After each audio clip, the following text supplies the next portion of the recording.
Okay, so this video is going to show you how to set the Dynasty 350 up for TIG welding steel and stainless steel. The first thing you should do is go back and watch the video on how to properly pack a number 10 cup with steel wool.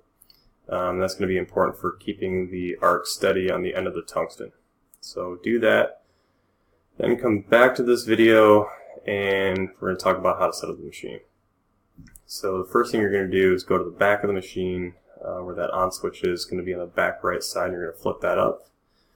The next thing you're going to do is set your gas, and the gas is going to be set to a flow rate of 35 CFH, and that's important with the number 10 cup. So if you're not using the number 10 cup, it's going to go down from there, but with the number 10 cup, 35 CFH should be right on the money. Next thing we're going to do, we're going to read the machine from left to right, just like always. And the first thing you're going to do is hit the polarity option and make sure the machine is set to DC. The second column here is going to be process. You're going to make sure that once you hit that button that the TIG high frequency impulse option is illuminated, and that's going to mean that you will never have to touch the tungsten to the workpiece in order to initiate the arc. Again, that's really important for keeping the weld and the tungsten clean.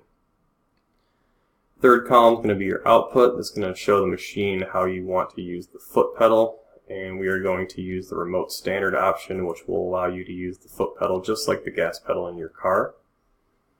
The pulsar and the sequencer we're not going to be using, so to make sure the pulsar is off, you want to make sure that all these little lights right here are off.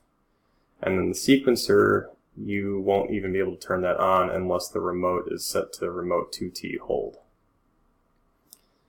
The next column over is going to be pre and post flow options. So once you hit the gas dig button, you're going to set the pre-flow to ½ second, and then the post flow, you're going to set that to 10 seconds. So just in recap, the pre-flow is the amount of time the gas is going to flow before the arc initiates, and the post flow is the amount of time the gas is going to flow after the arc stops. So it'll flow for ½ second before the arc and 10 seconds after.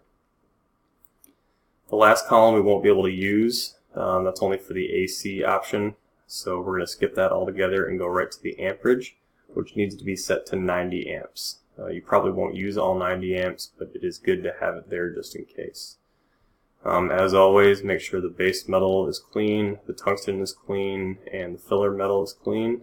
And if you have any questions, you can always go see a tech or instructor. Thanks.